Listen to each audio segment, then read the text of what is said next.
How about new? For the past decade or so, there's been a bunch of elusive games stuck in development hell that I swore would never see the light of day. One of those was Scorn, a bizarre body horror nightmare that actually turned out to be pretty good. Another one was Atomic Heart, an alternate history slab-jank shooter, which also, problems aside, was pretty good too. Then the third one was Bloodlines 2, and yeah, well, we all know how that turned out. Embrace it. Love it. The fourth game, though, was Routine, a first-person horror game set on the moon, and something I've been adamantly following ever since that initial trailer they showed off way back in 2013. A trailer which, by the way, looked absolutely incredible for the time. But then, for so many years, nothing really happened, and a lot of people, myself included, just assumed the whole thing was abandoned. Till about 3 years ago in 2022, that is, when they released another trailer, proclaiming it was still very much being worked on, with music even composed by Mick Gordon. Oh, good. Why, that's very good. And now jump ahead to 2025, and it's finally been released, with the big question being, has it been worth the wait? Let's find out. Well, yes, but then also no. I mean, look, don't get me wrong, Routine is far from being a bad game, but the problem is that the gaming industry has changed and evolved so much over the years, while this thing's still been in development limbo. And gameplay mechanics and ideas here, which might have been impressive 10 or even 5 years ago, really now are just kinda run-of-the-mill. What we've ended up with here is an interesting and somewhat unique horror experience in premise. In fact, I can't think of many other horror games that take place on the moon and use it as a backdrop. But it's also a game mechanically you've already played before, and as a result, one that you'll probably be able to beat in 5 or 6 hours. Also leaving absolutely no reason to ever go back and replay through it, considering you're likely to get every single achievement for the first time. Now, if you don't really know too much about Routine's development history, or don't really care about that stuff to begin with, and are just looking for something spooky to play, I'll definitely say that this is worth picking up, because it is perfectly fine in that regard. Looking at it in terms of a horror game that took 13 years to make, though, well, that's another story. Let's find out why that is, shall we? Got your ass.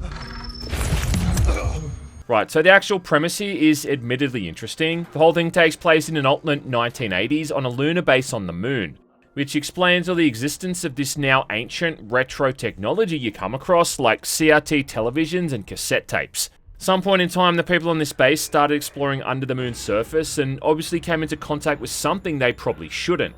And now you're playing as someone who's woken up after everything's gone to hell, finding the entire place abandoned, and the former maintenance robots now hostile and attacking you on sight. You then embark on this journey throughout the base, trying to uncover what's happened, avoiding the robots who want to kill you, with your first main goal sending you through the shopping mall and the living quarters, all to shut down this security network which is powering them. Before the second half of the game has you trying to get access to this dig site or whatever it is where everything kicked off, that's referred to in-game as the canal. There's very few cinematics or cutscenes here either, and even the ones that are included are purposefully vague and ambiguous. Days pass, but nothing changes. So it's really about you putting all the pieces together by exploring the environment and reading every little thing you can find. And it is classic survival horror stuff. Waking up in some kind of an empty facility where everyone else is either dead or long gone, and you as the player having to find your way out with limited resources. Only it's not quite that either, you know, because Routine isn't really a survival horror game. I mean, it is in the sense that you're trying to survive and you're usually outnumbered by hostile forces, but then there's no items or inventory to manage, your health seems to regenerate by itself, and a fair chunk of the experience is just walking around trying to solve puzzles. The kind of puzzles where you really need to have a pen and paper handy too, so you can jot down all these important clues to solve the many combination codes you're going to need to find. And I will say that it's a key factor into what made me want to keep playing, was hoping to uncover the mystery around what's happened, even if by the halfway point it does become pretty obvious what that is. Because this is trying to be a more immersive experience, you've got no journal menu or anything like that to flip through either, and you keep track of the codes you've come across and your overall goals through logging into these wireless access points. In fact, you get most of that key information from physical notes and by reading emails you find around the station, as well as watching these grainy media files that look like found footage horror films. And on that note as well, let's say at least visually, Routine can't really be faulted for its style. Some of the areas on the base almost have a bit of a backrooms vibe to them, being these liminal, surreal spaces completely lacking any natural light. And then other areas use harsh light and shadow to craft some memorable looking environments. There's a lot of great details in there too with the props, like you might come across an area where there's all these work tools all over the ground, as if the people that were working there just got up and left in a hurry. And the constant piles of trash and junk all over the base really highlight the neglect the facility was in at the time of its downfall. You've also got this super cute little robot you interact with early on who kinda looks like an old Macintosh on legs.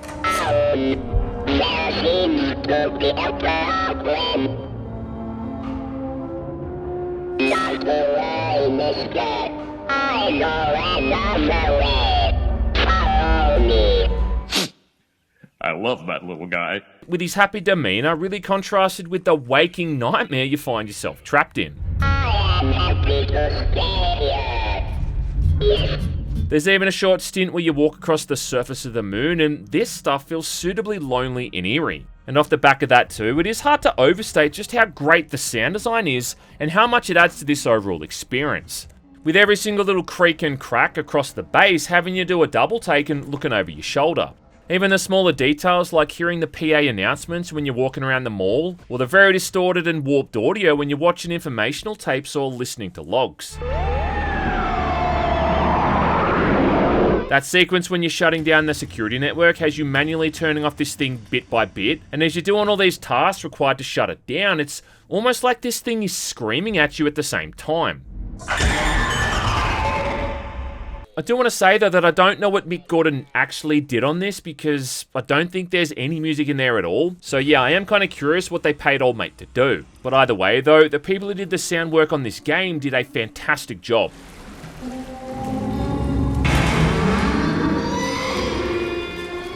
Sadly though, there is a whole lot more that goes into a horror game than just its sound design, which is where we get to the actual gameplay.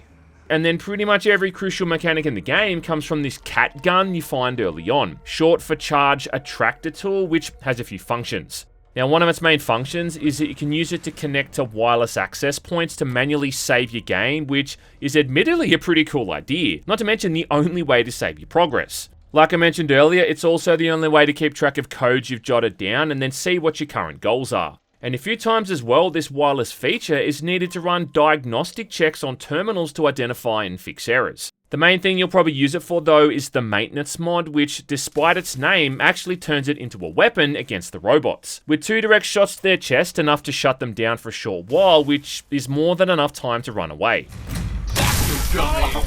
The cat's battery can only hold 3 charges at a time though, which you'd think would be an issue. But then the environment is absolutely littered with so many spare batteries that there's never really any threat of even coming close to running out. And as a result, these robots very quickly stop seeming like a threat once you start to realize that. To make it a little bit trickier, they've given the scope a really low frame rate to make it feel sluggish and harder to use, along with the vision being really pixelated and blurry, which is to really offset how piss easy it would be to otherwise shoot everything. Though in the game's defense, that is something they've clearly been doing here all along, evident from that old footage in that original gameplay reveal. Still though, I do think the robots were kinda creepy, at least early on there, and the way they sort of temporarily shut down at random only to then lurch back to life is kinda terrifying. Should be said again that the sound design plays a massive part in how menacing these things appear to be. That loud clanking sound they make when they're stomping around and patrolling the area is enough to make anyone anxious and uneasy.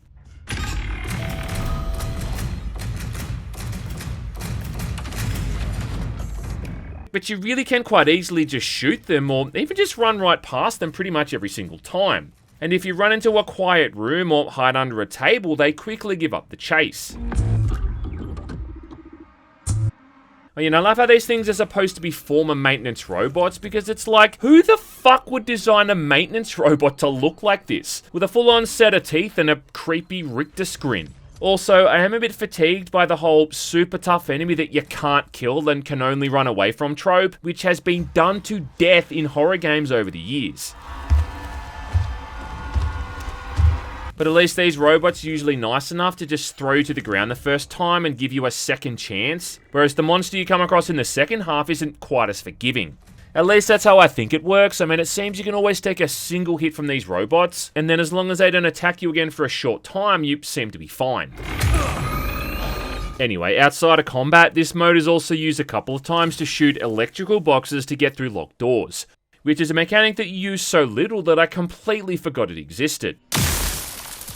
The second function the cat has is a sort of an alternate vision mode that scans the environment to give you vital clues. For instance, early on when you're moving through the living quarters in the shopping mall, you need to find the combination to a few different keypads. And ultimately the solution is to find this alternate model for the cat, because using it's going to let you scan these keypads for fingerprints. Yeah, combinations which, by the way, are randomly generated for every single playthrough, so you don't have to worry about me spoiling the answers. And yeah, like, it is a neat idea, but it is a bit weird how it only seems to work for a few specific keypads, you know, and not the other dozen or so in the game. And then later on in the story, you'll also use this mode again to scan for glyphs and other symbols around the environment as well. That's about it. That's about it. As for the final module, well, this one's for security access. You're gonna need to get into the final areas in the game, which you weirdly aim and fire at terminals like you're scanning barcodes at the self-checkout or something. And this one also plays a very pivotal role in the game, considering the entire second half is about you trying to update this security clearance. As in, you know, you will spend 2 to 3 hours of this 5 to 6 hour long game trying to upgrade this. Overall though, I do like the diegetic way you can interact with this thing, you know, in the way that you bring it up and have to manually adjust through all the different settings with your mouse. Sometimes the image on the scope gets all scrambled from interference and you'll have to reset that thing too by clicking a specific button. But I will say I don't understand the creative decision behind not giving the player a proper flashlight, considering how dark some of these areas are. I mean, they could have included it as another module or something you can toggle on or off manually, you know, which would have made things urgent under pressure, like if you were suddenly attacked by an enemy and then had to fumble over into the weapon mode. It would have been similar vibes to having your flashlight out in Doom 3. Now, the scan module does have a light attached to it, which kind of functions like a flashlight, I guess, but you have to look through the scope to use it, which is kind of like trying to watch a colonoscopy in real time. Can't see shit. And I mean, your suit clearly has a flashlight, because there's times when you're crawling through vents where it comes on automatically. Not that it really matters, I guess, considering as far as horror games go, this thing is honestly sorely lacking it. I mean, there's a few jump scares here and there that'll probably catch you off guard, but then again, that's what jump scares are meant to do. I mean, I could show you a flashing image of a puppy dog in a laundry basket and pair it with a loud noise, and it would still scare you, trust me. Rarely was I actually scared in the moment-to-moment gameplay, because early on I knew there that I could simply outrun or just shoot whatever was after me. And then later in the game, simply running off and finding a table to hide under was enough to make that creature forget I existed too. And besides, most of the time anyway, I was just annoyed and confused because the game had me going in circles trying to find yet another keypad combination. Going back through the same few rooms with a fine-tooth comb, trying to find that one item or the thing I missed which could help me out with the solution. And that really is Routine's biggest attribute, is that it absolutely is one of those where the fuck am I supposed to go kind of games. And it is kind of wild how it really doesn't last very long. Like I said, I got through it in about 5 or so hours, but then it feels like the complete opposite, because you just seem to spend so much time in the same few areas trying to solve every little puzzle. I do think some of these are at least pretty clever in concept. Like at one point you need to use your ID number to scan into a terminal, and to find this, you just literally look down at your own ID card hanging off your chest. Yes, I like that. And I do think that the first half with all the robots is definitely the apex of the entire story. But once you shut down that security network and get into the second half is definitely where it starts to drag. Because now you're running around an even darker environment, juggling power levels on different fuse boxes to get into different rooms, having to reboot a server by doing repair work and then running diagnostic checks, along with being forced to sit through so-called auditory tests before you can even proceed, which honestly just feels like absolute filler.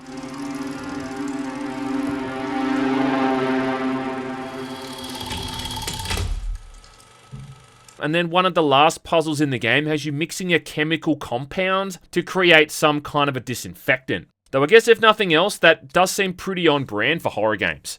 This new monster you have to avoid can't be stunned either, so all you can do against this thing is simply run away, hiding under tables and other objects so it can't find you, which, like I said, is pretty damn easy to do. Plus, this thing was also just super glitchy, frequently teleporting in or out. And a couple of times it just appeared out of nowhere to kill me.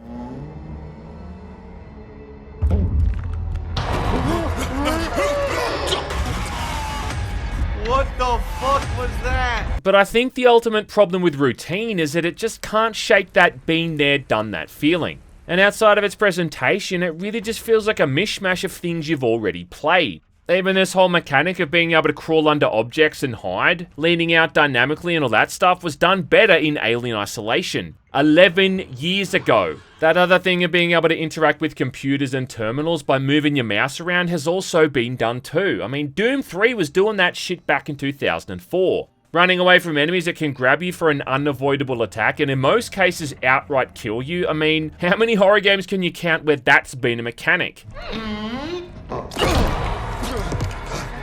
The hell's this? And look, like I do get that it's an indie game and was only made by a handful of people, but on the other hand, it's 2025. Like, is that really an excuse anymore? You know, given the absurd amount of quality indie titles that are constantly coming out. Even just in the first-person horror space alone, like, look at something like Total Chaos, which came out a few weeks ago.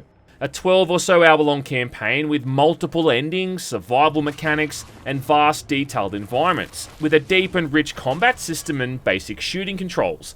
Also too, a game made by like one person. A person who also made another game in the same time it's taken Routine to come out with Turbo Overkill, with a lengthy campaign of its own broken down into 3 episodes and again taken upwards of 10 or 12 hours to beat. Labyrinth of the Demon King is another great example too, an atmospheric first-person dungeon crawler set in feudal Japan, heavily inspired by games like Kingsfield and PS1 and 2 horror titles. There's no shortage of other examples too, like how about Conscript, an isometric survival horror game set during World War I, again with multiple endings and replay value. And guess what? Again, made by more or less one person. In fact, he just brought out a director's cut which adds even more content in. So yeah, I just don't think that the whole "it's an indie game, it's allowed to take a long time" defense really applies here. I feel like even the whole 80s aesthetic thing seems a bit played out too. And I do remember how we saw a huge boom in popularity and a bit of a revival for 80s themed content in the mid-2010s, with stuff like Stranger Things and Stephen King's It being at the forefront. But now, like, I don't even think it's possible to make a concise list of the amount of 80s inspired video games, movies, and TV series we've had in the last 13 years.